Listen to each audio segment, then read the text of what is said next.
Vamos lá, meus irmãos, vamos lá. Continuando aqui, nosso 10º dia de aula de homilética 1 e 2, é o segundo bloco. Hoje nós estamos aqui fazendo os apontamentos finais e está sendo prova dos alunos. Prova prática e prova escrita. Bom, nós já tivemos há pouco nosso querido irmão Júnior e agora nós vamos continuar com os demais alunos.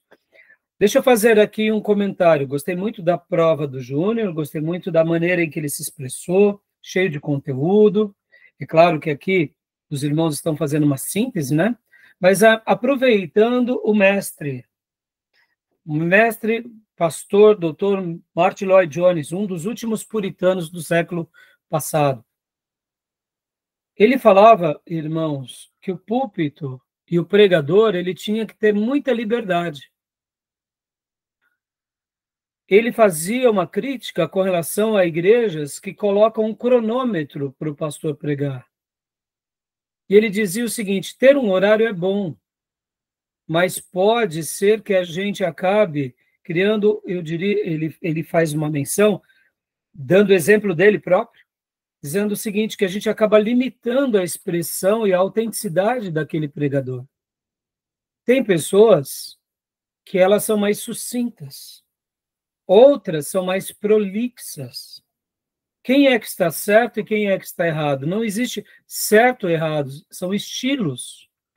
No momento em que um pregador sobe uma tribuna e você fala para ele, você tem 10 minutos para pregar, mas o assunto que Deus pôs para ele pregar é de meia hora, ou seja, quem é que estará perdendo? A igreja.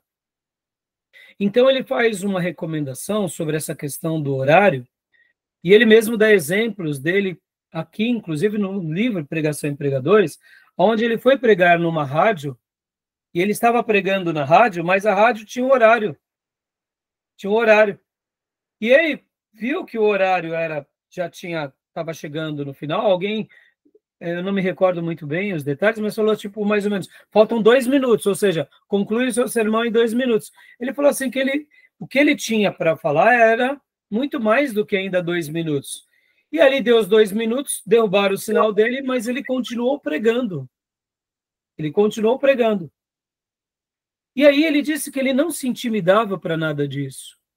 E eu, particularmente, irmãos, acredito muito nisso, porque quando pegamos os sermões bíblicos, não há um que seja igual ao outro. Por exemplo, irmãos, Paulo escreve as suas cartas e muitas vezes ele diz assim, ó, eu escrevi essa carta a vocês, carta de 15 capítulos, e aí fala assim, e depois eu tenho muito mais para falar para vocês, ou seja, e a gente nota Paulo, por exemplo, quando aquele episódio daquele jovem naquela madrugada que cai de uma janela e morre, e ele ora e ressuscita, Eutico, ele ficou pregando a noite toda, ou seja, quanto tempo durava um sermão de um apóstolo? Não tinha um tempo. Tinha uma hora para começar, mas não necessariamente para acabar. E eu, particularmente, respeito as igrejas que pensam assim, respeito a prática. Quando sou convidado a pregar, eu pergunto quanto tempo eu tenho, e eu respeito.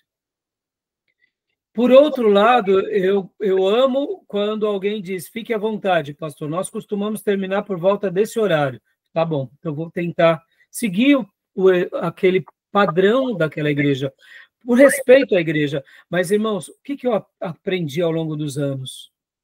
Deixa o Senhor trabalhar na vida dos seus servos, porque muitas vezes o conteúdo que Deus pôr no coração daquele irmão vai ser uma bênção para a igreja. É claro, irmãos, a gente tem que ter um bom senso, a gente não se fazer muito exaustivo, mas quando a gente tem um horário para começar e um horário para encerrar, é como se a gente estivesse dizendo, Deus vai só falar nesse horário aqui. Lopes Fernandes. O Hernandes Lopes fala também, um trabalho que eu entreguei, ele fala que foi para os Estados Unidos e chegando lá disse assim, ó, você vai pregar aqui e não vai fazer como o Brasil não, viu? 40 minutos é muito, aqui é 10 ou 15 minutos.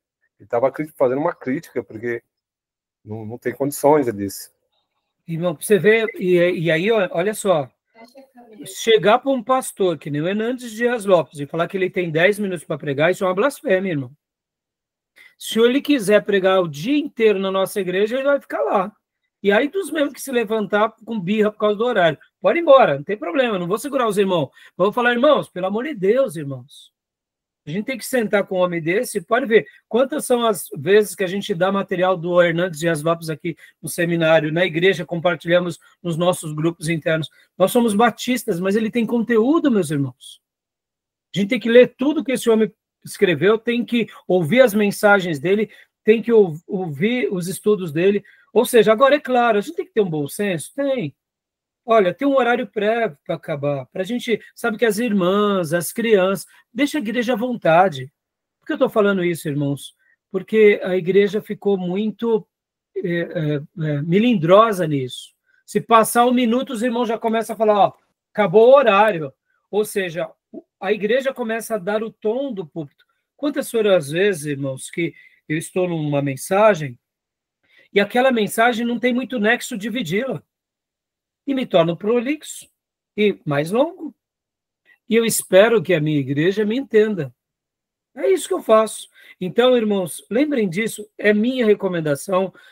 Pastor, e se amanhã o senhor for pregar ou pastorear, Deus te separa para uma igreja que tem horário para começar e horário para terminar.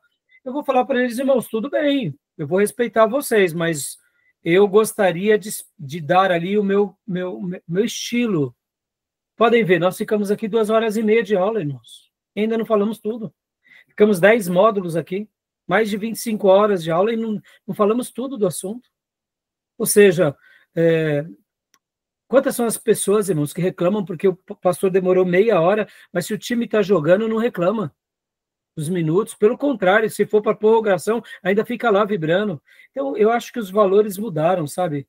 O povo de Deus tem que ser apaixonado por Deus, tem que ser apaixonado pela igreja, tem que ser apaixonado pela palavra. Quando nós estivermos aqui dando aula para vocês de história dos avivamentos, vocês vão ver que as igrejas na China ficam horas e ficam pedindo, fala mais, fala mais. Sabe por quê? Porque lá não tem liberdade, irmãos. Então, fica aqui a minha recomendação. E tem um esporte que eu gosto muito, que é o tênis. Sabia que o jogo de tênis tem hora para começar, mas não tem hora para acabar? E chega para um tenista e fala assim, não, põe o horário para acabar. Não. Quanto mais longo é a partida, melhor fica para a gente. Porque a gente é apaixonado pelo tênis. Quando eu vejo um jogo que é uma final de um grande slam, que são 5, o melhor de 5 sets, que está demorando 3 horas, eu quero que vá para os 5 sets. E a gente não tem problema se demorou 4 horas, 5 horas, que é uma festa para quem gosta do tênis. Aí eu digo, será que o culto do nosso Senhor não é uma grande festa? É óbvio, irmãos. Na igreja tem as anciãs, tem as crianças. Na nossa igreja, por exemplo, tem umas irmãs que falam assim, pastor, deu meu horário, posso ir? Eu falo, claro, filha, pode ir. Eu não impeço, irmã, mas também não me impeçam de ser o que eu sou. Não me impeçam de ser alguém. Então, fica aqui a recomendação. Eu gosto, sim, de ter um começo para horário, para começar, uma média para acabar. Podem ver, tem culto de quarta-feira que a gente acaba cravado, um pouquinho antes da hora. Mas tem vezes que demora meia hora a mais. E eu não vou lá tirar o microfone do irmão que está pregando de quarta-feira. Por quê? Porque eu creio que Deus colocou algo no coração do meu irmão. E eu quero ouvir tudo que Deus colocou para nós. Amém? Tá bom, meus irmãos? Então, nosso querido irmão Tomé, é com você, meu querido irmão. Pode começar. Eu vou bloquear meu microfone. Que Deus te abençoe, meu irmão. Amém. Graças a Deus, boa noite mais uma vez, meus irmãos. Que o Senhor abençoe a todos nós nessas mensagens aqui hoje. Meus irmãos, hoje eu vou falar um pouco sobre a brevidade da vida. E o texto que eu vou ler está lá em Isaías, capítulo 40. Aí eu vou começar a ler aqui. Não vai ser o 40 todo, são só até o versículo 10. Não é muito longo. E diz assim: Consolem, consolem o meu povo, diz o Deus de vocês. Encorajem Jerusalém e anuncie que ele já cumpriu o trabalho que lhe foi imposto, pagou por sua iniquidade e recebeu da mão do Senhor em dobro por todos os seus pecados. Uma voz clama no deserto: preparem o caminho para o Senhor, façam no deserto um caminho reto para o nosso Deus. Todos os vales serão levantados, todos os montes e colinas serão aplanados. Os terrenos acidentados se tornarão planos, as escarpas serão niveladas, A glória do Senhor será revelada e junto todos verão, pois é o Senhor quem fala. Uma voz ordena, clame, e eu pergunto, o que clamarei? Que toda a humanidade é como a relva, e toda a sua glória como a flor da relva. A relva murcha e cai a sua flor. Quando o vento do Senhor sopra sobre elas, o povo não passa de relva. A relva murcha e as flores caem, mas a palavra do nosso Deus permanece para sempre. Você que traz boas novas a Sião, suba num alto monte. Você que traz boas novas a Jerusalém, erga a voz com fortes gritos, erga e não tenha medo. Diga às cidades de Judá, aqui está o seu Deus, o soberano, o Senhor vem com poder, com seu braço forte ele governa, a sua recompensa com ele está, e o seu galardão o acompanha. Então, aqui em Isaías 40, logo no começo, Deus, através do profeta Isaías, ele mostra para o seu povo a sua misericórdia. Né? Ele mostra ali o seu amor para com o seu povo. Porque mesmo depois de tantas quedas e tropeços de Israel, de tantas vezes que Israel abandonou o Senhor, que se afastou dos seus caminhos, Deus ele começa ali falando com o profeta Isaías, para falar de certa forma, com carinho para o coração do povo dele, né? Que ele estava ali mostrando a misericórdia dele. E mesmo também depois de Israel ter sido subjugado várias vezes por nações inimigas, para poder ser disciplinado, ele vem e diz, né? Fale com ternura ao coração do meu povo. Diga-lhes que a sua iniquidade foi perdoada e a palavra do Senhor apresenta um futuro glorioso, onde o próprio Senhor governará. E aí no verso 10 em diante, diz que ele vem com poder e com ele o galardão, diante dele a sua recompensa. E aí a gente pensa, né? Não tem como a gente pensar no galardão sem considerar, de fato, as nossas obras. Mesmo que o Senhor nos abençoou com a sua graça, mesmo sendo salvos pela graça, nós somos feitos, a Bíblia diz, né, que nós somos feitura dele para realizar as boas obras dele. Então, mesmo sendo alvos da graça de Cristo, nós somos feitos para realizar as obras do Senhor. E essas obras, ou a falta delas, elas vão ser recompensadas quando o Senhor vier. E isso me levou a refletir, né, nos outros versículos que está ali mais no meio, que é o versículo 6 e 7. Está escrito assim: o que clamarei? Que toda a humanidade é como a relva, e toda a sua glória como a flor da relva. A relva murcha e cai a sua flor. Quando o vento do Senhor sopra sobre elas, quando o vento do Senhor sopra sobre elas, o povo não passa de relva. E a erva murcha, as flores caem, mas a palavra de Deus permanece para sempre, em outra versão. Aqui reforça a ideia de que essas promessas que Deus fez ao seu povo, elas irão se cumprir.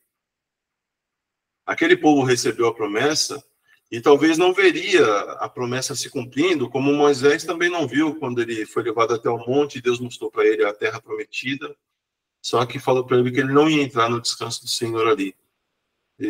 Moisés viu a promessa e não entrou. E esse povo que recebeu essa promessa aqui, eles também não veriam, como de fato não viram, porque essa é uma promessa, na verdade, isso é até uma passagem profética, que ela fala da vinda do Senhor.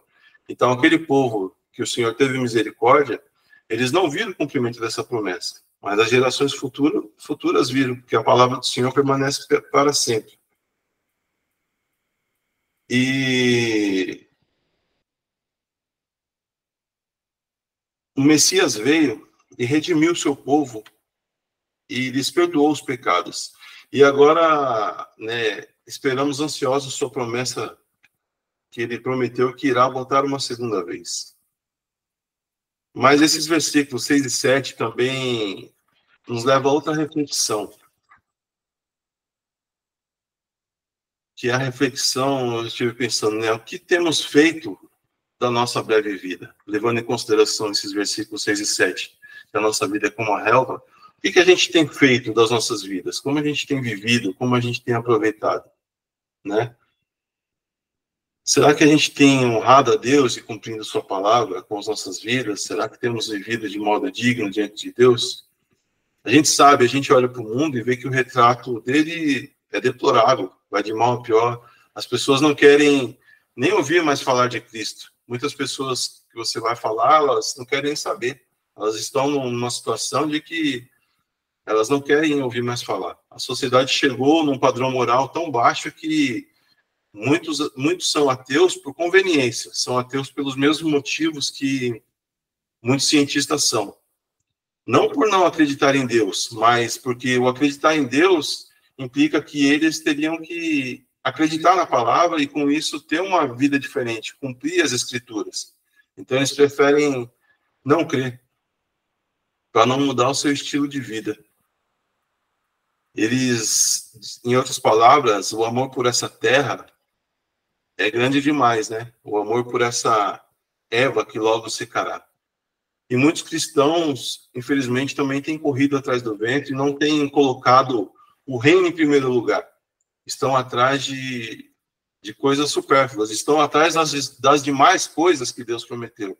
Ele falou assim, buscar em primeiro lugar o reino do céu e a sua justiça, e as demais coisas serão acrescentadas. Mas a gente tem invertido isso, tem corrido atrás das demais coisas e colocado o reino em segundo plano. E no livro de Jó, capítulo 33, no verso 4, diz assim: o Espírito de Deus me fez, e o sopro do Todo-Poderoso me dá vida. Ou seja, nós somos apenas o sopro do Altíssimo, e devemos viver e sermos gratos, né, pela existência nele. Porque, literalmente, a gente não passa de um sopro. O Senhor, quando nos fez ali, soprou na narina um fôlego de vida, isso é o que somos. A gente só é o que é por causa do sopro de vida do Senhor. E mais cedo ou mais tarde, isso vai ser tirado de nós. E aí o que ficou? Nada. Nós somos apenas, como diz essa erva, né, essa flor que seca, essa flor que cai quando a erva seca. E quando a nossa flor chegar, quando a nossa flor cair, quando chegar esse tempo de erva secar, nós devemos estar firmes, não na erva que seca, mas na videira que dá vida eterna. Amém? Era somente até aqui. Glória a Deus. Acho que foi curtinho, mas... Amém. Amém. Joia. Então tá bom, meu irmãozão. Glória a Deus. Glória a Deus. Muito bom, Tomé. Bem reflexivo. Amém. Joia. Isso aí. Parabéns, Tomé. As Amém. considerações eu passo e anota depois para todos amanhã. Claro que hoje aqui é a apresentação, né, como a gente já mencionou, tanto do esboço de vocês, quanto da prédica, da pregação de cada um. Parabéns, viu, Tomé? Glória a Deus. Então, agora, vamos lá, meu irmão Diego. Meu irmão Diego. Inclusive, o seu tempo, Tomé, se deu por volta de 10 minutos, né? Praticamente 10 minutos. 9 minutos e alguma coisa. Achei que né? deu menos de 5. Então. Irmãos, o meu pastor, que me batizou, né? Ele contou a experiência, certa ocasião, que ele foi convidado para pregar, então ele disse assim, bom, já que fui convidado para pregar a primeira vez, eu vou preparar minha primeira mensagem, mais umas 2. Porque o pastor já chamou a primeira vez, vai que ele me chama outras vezes. Bom, ele disse que aí ele foi pregar. Ele pregou as 3 mensagens, 5 minutos, não tinha mais nada para falar. E ficou desesperado, porque é difícil, né? Então, foi por volta de 10 minutos, eu tomar, tá bom? Então, vamos lá, Diego, o nosso querido irmão agora, Diego. Tá pronto aí, Diego? Vamos, pastor. Então, Diego, nosso querido irmão, está com a palavra, eu vou bloquear aqui. Você tá com a câmera desligada, viu, Diego? Tá desligada, pastor? Tá. Quiser ligar, né? Então vou ter que sair e entrar de novo, porque para mim tá ligado aqui. Isso, então sai e entra de novo, tá bom? Joia. Deixa eu só aguardar ele. Depois do Diego vai o nosso querido irmão Felipe Reis, tá bom, Felipe? Felipe tá aí? Joia. Então é isso aí, fiote. Glória a Deus. Felipe Reis está aí, né? Então, Diego, né, por gentileza, está com a palavra, amém? Amém. Graças e paz, pessoal. Boa noite a todos. Boa noite. Amém. Graça e paz. Todos estão me ouvindo? Sim. Amém. Sim, estamos, meu irmão. Beleza.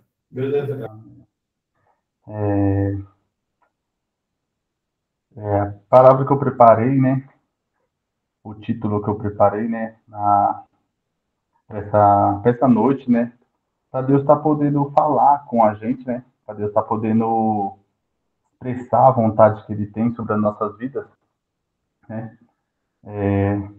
Que Ele tem tratado muito de mim, pessoalmente, e que também venha tratar do coração de vocês e também das pessoas que futuramente vai ver essa aula, né? Vai ver essa prova e que Deus possa tratá-las também, né? E o título que eu separei é Igreja Saudável e Igreja Doente. Como identificá-las, né? Nos tempos que a gente vive, né? Nos tempos de hoje, tem uma coisa diferente que acontece, né? Que hoje, em cada esquina, a gente vê uma igreja. Em cada esquina tem um ministério, né? Coisas que antigamente não tinha, né? E em cada rua, às vezes tem 3, 4 igrejas, uma do lado da outra, né? Mas às vezes, né, temos que entender que não é porque tem uma placa, tem um CNPJ, tem um púlpito, significa que aquela igreja é uma igreja saudável. Não significa que aquela igreja é uma igreja que faz a vontade do Senhor, né? Que faz a vontade de Deus, né? E isso é interessante porque desde o começo que a gente começou a nossa aula, né? Com o primeiro versículo que o pastor ele leu, né? Para a gente não fazer a obra do Senhor de qualquer maneira, relaxadamente, é algo que se encaixa muito bem aqui. Porque hoje as igrejas, elas não estão tendo compromisso com a palavra do Senhor, né? Eu não quero falar aqui, eu não quero falar sobre perfeição, porque a igreja perfeita não existe. A única igreja perfeita que existe é a que Jesus vai buscar no último dia. Mas perfeição não tem. Por quê? Porque a palavra igreja no grego, ela vem da palavra que significa eclésia, que significa reunião, assembleia ou comunidade. Então, a igreja, ela é composta por pessoas. E onde tem pessoas, vai ter pensamentos diferentes. O irmão A vai pensar diferente do irmão B. Então, eu não estou aqui falando sobre perfeição. Mas precisamos identificar uma igreja saudável e uma igreja doente. Porque a igreja, ela é um sinal de Cristo na Terra. Se a igreja ela estiver doente, se a igreja ela estiver faltando, ela não vai poder cuidar das pessoas. Ela não vai poder tratar, não vai poder curar, porque ela está doente, né? E aí, quais são os pontos que nos faz identificar uma igreja doente? Ou também ajudar uma igreja saudável a não se tornar uma igreja doente, né? Quais são os pontos? Eu separei 3 pontos. Iremos aprender os pontos que nos identifica, que nos ensina a identificar a igreja saudável da igreja doente, que é falta de busca pelo Espírito Santo, falta de proclamação do evangelho, da doutrina e da comunhão, e a falta de propósito. Isso que nos ajuda a identificar uma igreja doente, né? Então, o primeiro tópico, a falta de busca pelo Espírito Santo. Atos, no capítulo 1, no verso 8. Lá vai falar assim: mas receberão poder quando o Espírito Santo descer sobre vocês, e serão minhas testemunhas, tanto em Jerusalém, como em toda a Judéia, Samaria e até os confins da terra. Então, as igrejas hoje, elas têm deixado de buscar o Espírito Santo. Jesus falou que o Espírito Santo seria o nosso guia, que nos guiaria em toda a verdade. Então, se o Espírito Santo é o nosso guia, é o consolador, por que as igrejas deixaram de buscar o Espírito Santo? Por que não tem mais a busca, não tem mais o avivamento do Espírito Santo? As pessoas deixaram, a igreja em si deixou de buscar o Espírito Santo. Hoje, tem igrejas que têm o culto totalmente robótico. O culto começa na hora X e vai acabar na hora X. Não tem espaço para oração, não tem espaço para clamor, não. É oração, louvor, pregação, bênção apostólica e tchau. Então, a igreja ela tem deixado de buscar o Espírito Santo. E como que a gente vai ser testemunha? Como que a igreja vai testemunhar sobre a palavra? Como a igreja vai testemunhar? Como vai ser testemunha? Quando ela estiver buscando o Espírito Santo. Sem a busca pelo Espírito Santo, que é o primeiro tópico que faz a gente identificar uma igreja doente, sem a busca pelo Espírito Santo, a gente não vai testemunhar. Hoje as igrejas elas estão preocupadas em testemunhar sobre a placa, estão se preocupando em testemunhar sobre pastores, sobre o que acontece na igreja, sobre a igreja que é melhor que a outra, mas testemunhar o Evangelho de Cristo tem se perdido. As igrejas nos tempos de hoje têm se perdido.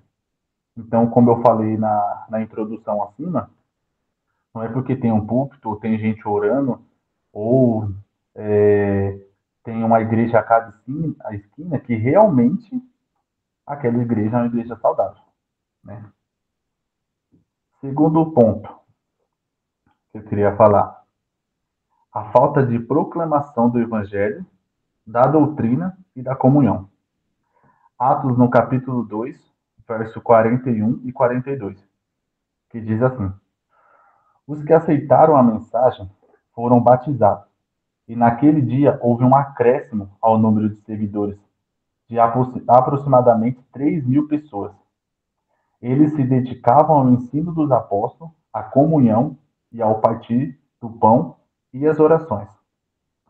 Então, segundo ponto que nos ajuda a identificar uma igreja doente ou com que uma igreja saudável não se torne uma igreja doente é quando tem a falta de proclamação do Evangelho. Porque Jesus fala que a igreja, né, naquele dia de Atos, na primeira pregação de Pedro, 5.000 almas se converteram. Na segunda pregação de Pedro, 3.000 almas se converteram, a ponto de não poder mais contar. Não tinha mais como contar as almas porque eram muitas. E hoje, como eu falei na introdução mais uma vez, a igreja ela é um ponto. Ela é um ponto de Cristo. Ela tem que testemunhar de Cristo, né? E tem lugares hoje, como a gente aprendeu nos vídeos, né, do Hernandes Dias Lopes, que tem pessoas, aqui tem 20 pessoas só, tem 15 pessoas, mas são pessoas fiéis. Deus não está preocupado com o número. Deus não está preocupado, não. Deus não está preocupado com isso. O importante é que tem 15 pessoas e todo mundo... Não. Mas o que a gente vai fazer com o versículo 41? Os que aceitavam a mensagem foram batizados, e naquele dia houve um acréscimo, e o número dos seguidores de aproximadamente 3.000 pessoas. Então, a igreja deixou de proclamar o evangelho, deixou de falar do amor de Deus, deixou de buscar almas. As igrejas hoje estão preocupadas com dinheiro, estão preocupadas com púlpito, com oratória magnífica, estão querendo trazer o mundo para dentro da igreja. Ah, vamos colocar um carro dentro da igreja, vamos colocar uma moto dentro da igreja, vamos fazer um carnaval para atrair os jovens. Infelizmente, as igrejas hoje têm deixado de viver o que realmente Jesus quer, o que realmente Cristo tem para nossas vidas. E o interessante aqui, que no verso 42, fala que na igreja primitiva, eles se dedicavam aos ensinos dos apóstolos. Sabe? Homens de Deus, homens que buscavam, que se dedicavam, que estudavam para poder receber do Espírito Santo e passar para os irmãos.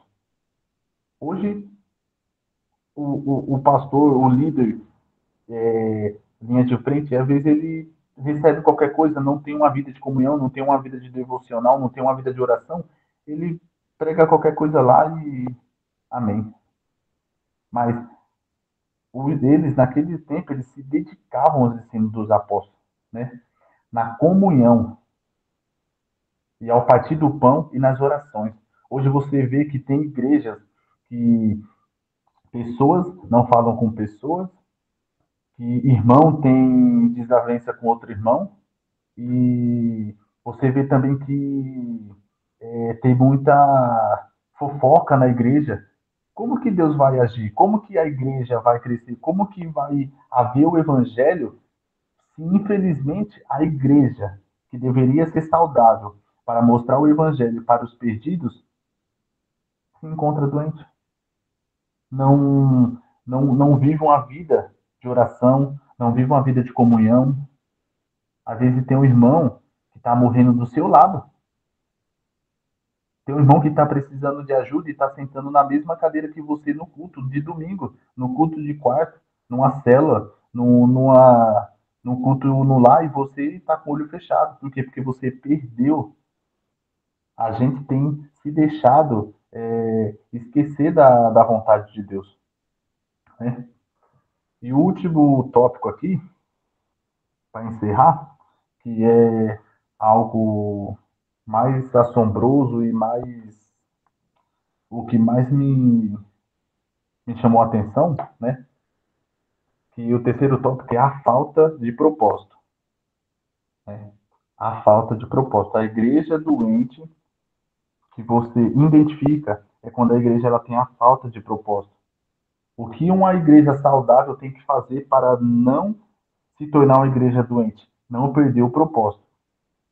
E Lucas, no capítulo 10, no verso 25, né? Do verso 25 ao 35, diz assim, ó. Lucas 10, 25, 35. Do 25 ao 35. Certa ocasião, um perito na lei levantou-se para pôr Jesus à prova. E lhe perguntou, mestre, que farei para herdar a vida eterna? O que está escrito na lei? Respondeu Jesus. Como você a interpreta? Ele respondeu, ame o Senhor, o seu Deus, com todo o seu coração, com toda a sua alma, e com toda a sua força, e com todo o seu entendimento. E ame o seu próximo como a você mesmo. Jesus disse, você respondeu corretamente, faça isso e viverá. Ele, porém, porque queria justificar-se, perguntou a Jesus, quem é o meu próximo? Em resposta, Jesus disse, um homem descia de Jerusalém para Jericó, quando caiu nas mãos de assaltantes. Estes lhe tiraram as roupas, espancaram-no e se foram, deixando-o quase morto. Coincidentemente, um sacerdote descia por aquela estrada, e tendo visto o homem, passou pelo outro lado. De igual modo, um levita, quando chegou ao lugar e o viu, passou pelo outro lado. Mas um samaritano, estando de viagem, chegou onde se encontrava o homem, e quando o viu, teve piedade dele. Ele se aproximou, lhe enfaixou as feridas, depois de derramar vinho e óleo nelas. Então colocou sobre o próprio animal, levou para uma hospedaria e cuidou dele. No dia seguinte, deu os 2 denários ao hospedeiro e lhe disse: cuide dele. Quando eu voltar, pagarei todas as despesas que você tiver a mais. Segundo, o terceiro tópico, que a igreja, que nos faz identificar uma igreja doente, e o que uma igreja saudável tem que fazer para não se tornar uma igreja doente? Não perder o propósito. Aqui, o perito da lei, ele fala: Senhor, quem é o meu próximo? As igrejas hoje não sabem nem o próximo, não sabem nem quem é o próximo. As igrejas hoje não sabem nem o que fazer, não sabem nem por que aquela porta está aberta, não sabem nem como suceder em certas ocasiões, né? E aqui fala que o homem, né, samaritano, ele cuidou das feridas, ele enfaixou. Irmão, igreja é um lugar onde Jesus ele quer usar para tratar das feridas da alma, enfaixar as feridas que causam dores na alma. É algo que é algo que é bíblico nos nossos dias. O sacerdote passou e viu aquele homem passou pelo outro lado. O levita passou pelo mesmo lugar e passou pelo outro lado.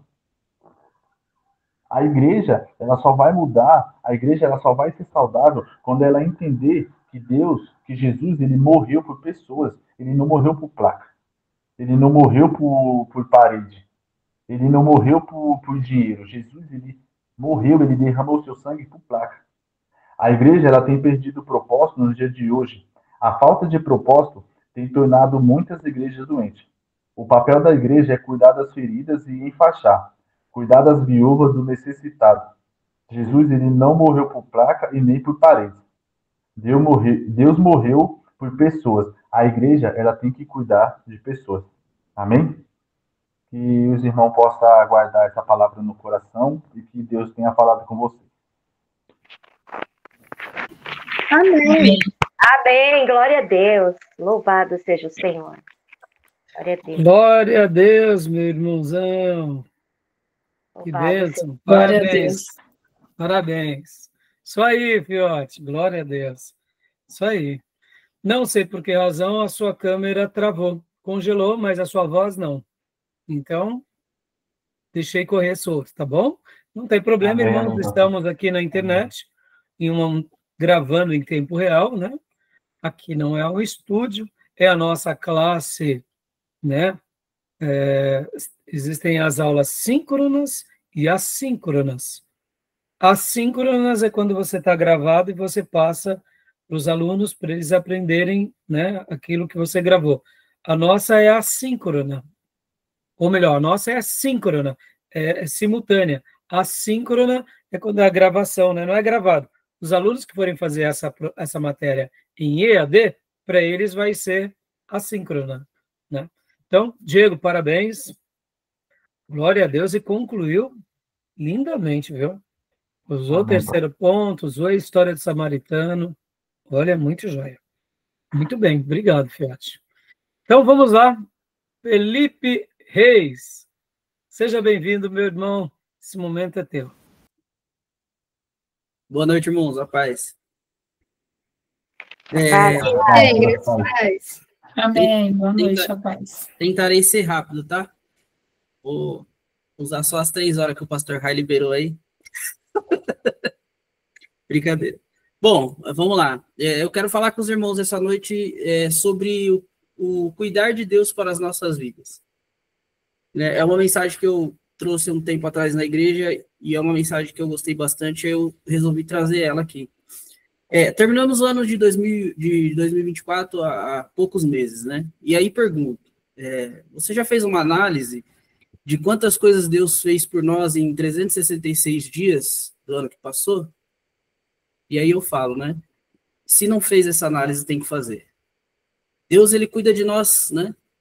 Dia após dia. Todos os dias tem o cuidar de Deus, tem a mão dele poderosa sobre as nossas vidas, né? E estamos falando de um Deus que sente prazer em ser o nosso braço forte, um Deus que sente alegria em nos chamar de filho, que quer ser o nosso lugar seguro, a nossa fortaleza. E eu peço para os irmãos olhar Salmo 127, verso 1. E vai dizer assim, ó: se o Senhor não edificar a casa, em vão trabalham os que a edificam. Se o Senhor não guardar a cidade, em vão vigia a sentinela. E o título da mensagem é O Deus que Cuida. E o que significa: se o Senhor não edificar a casa, em vão trabalham os que edificam? Precisamos observar que o texto inicia com uma condição: se o Senhor. Quando o salmista escreve se o Senhor não edificar a casa, está dizendo que sem o Senhor nenhuma atividade humana para o reino de Deus será bem-sucedida, que tudo será em vão. Só teremos sucesso se o Senhor abençoar com sua presença ou auxílio. Salomão, quando escreve esse salmo, ele é muito sábio em dizer essas palavras, sempre enfatizando o Senhor como o centro de tudo. Observe que ele cita coisas simples, como construir uma casa ou simplesmente guardar a cidade, coisas de nosso cotidiano. Salomão quer dizer a nós a seguinte mensagem: olha, eu sei que isso que você quer fazer, você sabe e tem conhecimento, mas será em vão você fazer isso sem colocar Deus nessa causa. Você vai construir algo? Construa sim, mas seu alicerce precisa ser Deus. Você quer se guardar e se proteger das ciladas do mal? Seu mestre, seu orientador tem que ser Deus. Penso que Salomão cita esses termos por terem em sua vida coisas como a construção do templo ou de sua casa em sua passagem pela terra. Pode ser que o momento onde ele escreve esse salmo seja muito próximo de uma dessas construções. Mas o fato é que em algum momento de sua vida ele entendeu que precisamos de ter Deus presente. Ter Deus presente em nossas vidas. Trabalhar sozinho, sem considerar a vontade do Senhor, é imprudente. Negar dar ouvidos à palavra só te deixará cansado, colocando suas expectativas em castelos de areia, nas suas próprias forças e ambições. Se não for Deus quem edifica, por maior esforço que se coloque na edificação, esta não prosperará. Mateus 7, 26. Que diz assim: e aquele que ouve estas minhas palavras e as não pratica, compará-lo-ei ao homem insensato, que edificou a sua casa sobre areia, 27, e desceu a chuva, e correram os rios, e sopraram os ventos, e combateram aquela casa, e caiu, e foi grande a sua queda. Tem outro termo no versículo que precisamos dar atenção também: guardar a cidade. Contudo, mesmo que sejamos prudentes, buscando viver protegidos, sem Deus, esse trabalho também será inútil. Toda proteção eficaz provém de Deus. Ainda que todas as cidades e nações investam muito dinheiro em sistema de segurança, se não for a graça de Deus para nos guardar e livrar, de nada valem os recursos humanos. Mais uma vez, a sabedoria de Salomão mostra que nada adianta se Deus não for por nós. E está lá em Romanos 8:31, que diz assim: que diremos, pois, a estas coisas? Se Deus é por nós, quem será contra nós? E qual o contexto, né, de Romanos 8:31? Faz parte de uma passagem maior onde o apóstolo Paulo fala sobre a segurança dos que estão em Cristo. Ele reforça que mesmo em meio a provações, nada pode nos separar do amor de Deus. A expressão "se Deus é por nós" destaca que, como filhos de Deus, temos a certeza de sua presença e apoio incondicional. A mensagem central deste versículo é que, com Deus ao nosso lado, nenhuma força pode prevalecer contra nós. Então é importante refletirmos. Se o Criador do universo está conosco, que adversidade poderia nos derrotar? Uma pergunta. Com isso em mente, entendemos que nossa segurança não está nas circunstâncias terrenas, mas em Deus. Por isso que o título é O Deus que Cuida. A proteção de Deus é uma das promessas mais consoladoras da Bíblia. Vemos isso em Salmos 46:1. Deus é o nosso refúgio e fortaleza, socorro bem presente na angústia. Deus é presente conosco em todo o tempo, né? Talvez em nossa mente pequena pensamos que as coisas acontecem porque tem que acontecer. E aí eu coloquei, olha, se em 366 dias do ano de 2024 foi tudo bem, é porque tinha que ser assim. Deus tem pouco ou quase nenhuma influência nisso. E aí eu pergunto, será que é assim mesmo? Será que as coisas acontecem porque tem que acontecer ou acontece porque Deus, ele nos guarda, né? Porque Deus nos protege, porque Deus está conosco. Olha o que diz Salmo 32:8. Eu o instruirei e o ensinarei no caminho que você deve seguir. Eu o aconselharei e cuidarei de você, na versão NVI. O cuidado de Deus para conosco exala tanto amor que nesse texto de Salmo, o Senhor nos dá 4 garantias de que ele estará conosco. Ponto 1. A primeira, instrução. Eu o instruirei. Deus promete fornecer sabedoria e entendimento. Esta instrução não é apenas intelectual, mas também orientação moral e espiritual, ajudando os crentes a navegar pelas complexidades da vida. A palavra hebraica para instruir aqui é sakal, que implica discernimento e prudência. Ensino. E o ensinarei no caminho que você deve seguir. Esta frase enfatiza o processo contínuo de aprendizado e crescimento. Deus não dá apenas uma lição única, mas nos ensina continuamente. O caminho a que se refere ao caminho da retidão e da piedade. É um lembrete de que a nossa caminhada com Deus é uma jornada que requer aprendizado contínuo e adesão aos seus caminhos. Conselho. Eu o aconselharei.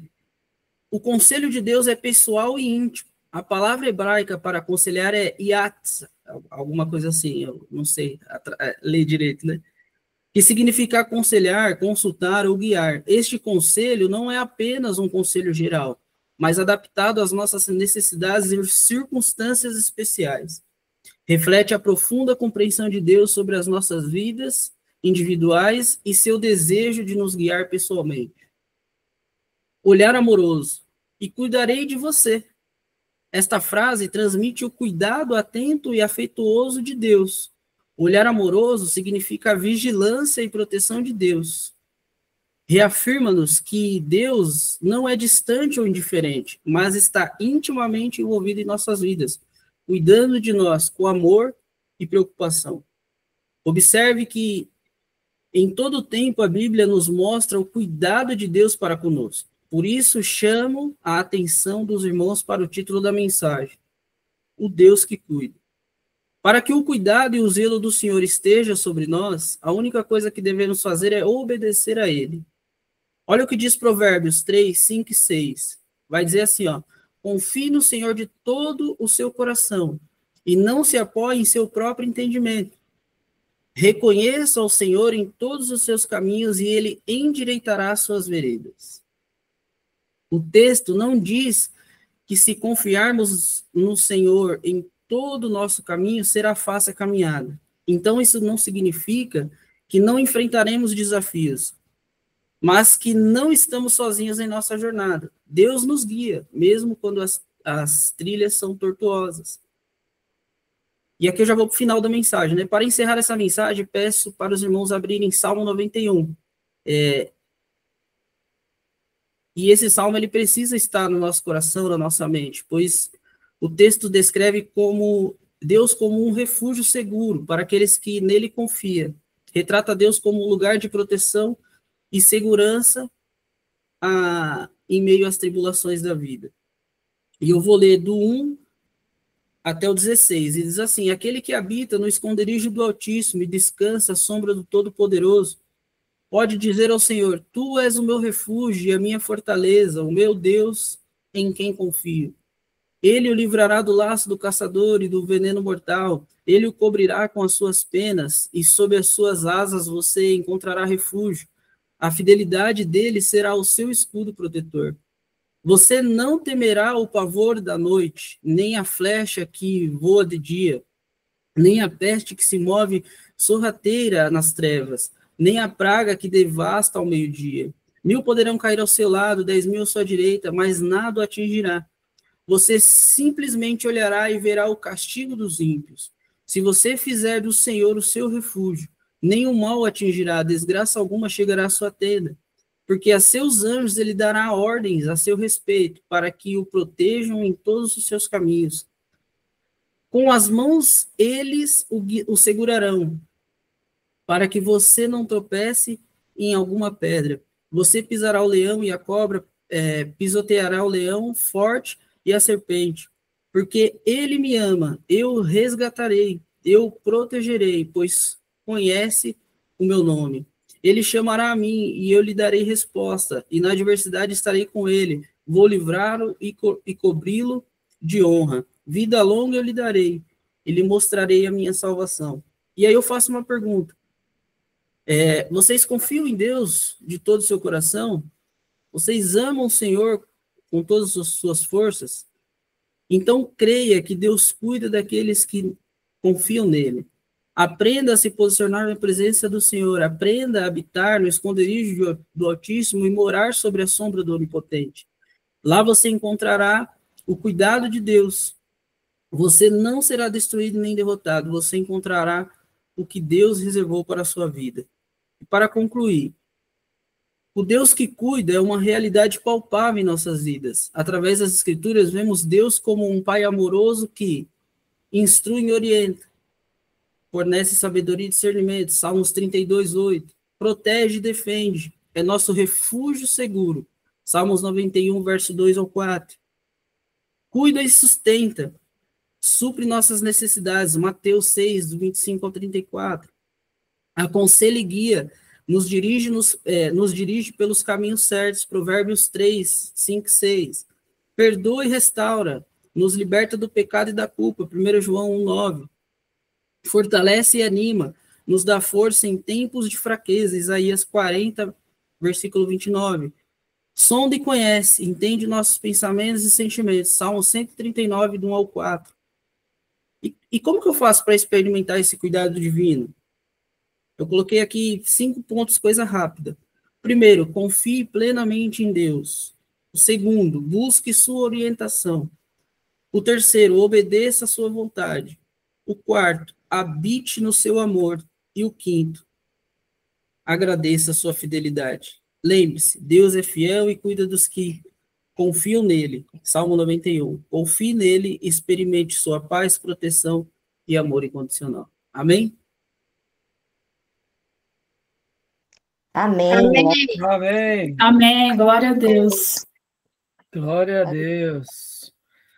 Joia, parabéns, ex. Eu cronometrei, mas eu não peguei o começo, me confundi com outro cronômetro, mas eu acho que deu por volta de 14 minutos, não foi isso? Alguém cronometrou? Mais ou menos 14 minutos mesmo, pastor. Ah, ótimo. Então, parabéns, viu, Reis? Parabéns. Isso aí, glória a Deus. Então, agora já foram os homens, né? Agora serão as nossas irmãs, é isso? Glória a Deus. É isso? Faltando mais nenhum varão? Não, né? Joia. Então, meus irmãos, então vamos fechar esse bloco, a gente vai para o último bloco, tá bom?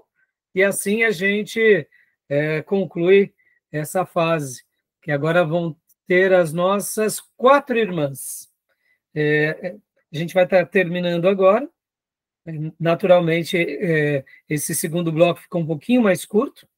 Aí a gente já abre logo na sequência, e aí deixa as irmãs para o próximo bloco. Tá bom? Fechado? Então, vou fechar aqui, tá, meus irmãos? Só um segundo.